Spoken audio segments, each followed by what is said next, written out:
Bayangin, ketika lo lagi di tengah hutan atau di pinggir pantai di Kalimantan Selatan. Ketika itu malam gelap, tapi di kejauhan lo lihat ada cahaya yang terang. Cahaya itu kelihatan seperti datang dari sebuah kota besar, lengkap dengan gedung tinggi dan jalanan yang bercahaya. Nah, lo penasaran, tapi begitu lo dekati, cahaya itu menghilang. Katanya, itu adalah kota Saranjana, kota gaib yang sampai sekarang masih jadi misteri di Indonesia. Dan hari ini kita akan ngebahas semuanya, jadi siapin diri lo.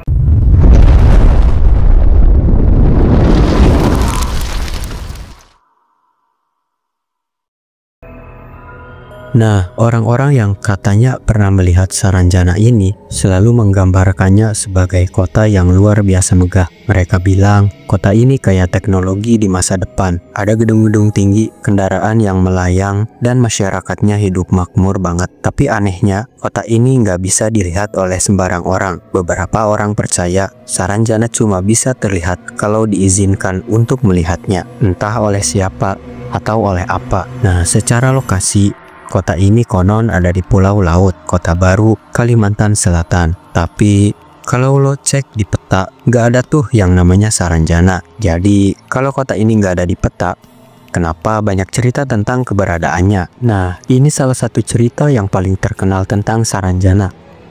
Beberapa dekade lalu, sebuah perusahaan alat berat di Banjarmasin dapat pesanan besar. Mereka diminta buat mengirimkan bulldozer dan alat-alat berat lainnya ke kota bernama Saranjana. Nah, yang bikin heboh, pesanan itu sudah dibayar lunas. Tapi begitu alat berat itu dikirim ke alamat yang diberikan, kota Saranjana nggak pernah ditemukan. Alat-alat berat itu hilang tanpa jejak. Coba deh lo pikirin, siapa yang pesan dan kemana barang-barang itu pergi? Nah, ada juga cerita tentang seorang nelayan. Dia lagi memancing di malam hari di perairan dekat Pulau Laut.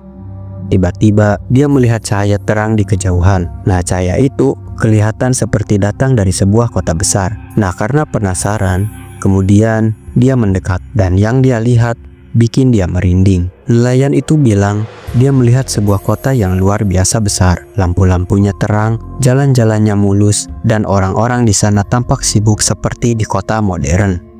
Tapi saat dia mencoba masuk, semuanya hilang begitu saja. Nelayan itu sadar dia kembali ke tengah laut sendirian. Apa itu mimpi? Atau beneran dunia lain? Nggak cuma itu, ada juga cerita tentang orang-orang yang dijemput ke Saranjana. Beberapa warga lokal percaya kalau kota ini adalah tempat bangsa jin yang hidup di dimensi lain. Katanya, ada saat-saat tertentu di mana mereka memilih manusia untuk dibawa masuk ke kota mereka. Orang-orang itu biasanya hilang selama beberapa hari, dan saat kembali, mereka cerita tentang kota megah yang enggak masuk akal. Nah, kota Saranjana ini sering banget dikaitkan dengan bangsa jin. Banyak yang percaya Saranjana bukan kota manusia, melainkan kota makhluk halus. Mereka tinggal di dimensi lain yang sejajar dengan dunia kita. Makanya kadang kota ini terlihat, kadang enggak. Dan kalau lo enggak sengaja masuk ke sana, mungkin lo enggak akan bisa balik lagi. Nah, teori lain yang lebih modern adalah soal dunia paralel. Ada yang percaya kalau Saranjana sebenarnya adalah kota di dimensi lain. Kadang dua dimensi ini bersinggungan. Dan itulah kenapa beberapa orang bisa melihat kota ini. Kalau teori ini benar, berarti kota Saranjana beneran ada. Cuma kita nggak tahu cara mengaksesnya. Terlepas dari teori-teori tadi, ada juga yang bilang kalau Saranjana cuma mitos yang diciptakan masyarakat setempat. Mungkin kota ini adalah simbol dari impian mereka tentang kemakmuran. Tapi ada satu pertanyaan yang belum terjawab.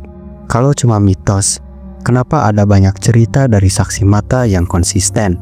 Dan bagaimana kita bisa menjelaskan kejadian-kejadian aneh seperti pesanan alat berat tadi? Nah, jadi menurut lo, apa sebenarnya Saranjana? Kota gaib milik bangsa jin?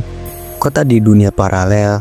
Atau cuma cerita rakyat yang berkembang dari imajinasi? Yang jelas, misteri Saranjana tetap bikin penasaran sampai sekarang. Kalau lo sendiri, apa lo percaya kota ini beneran ada?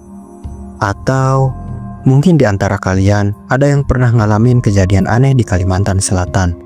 Kalau ada, Cerita dong di kolom komentar, gue yakin cerita lo bakal bikin kita semua makin penasaran.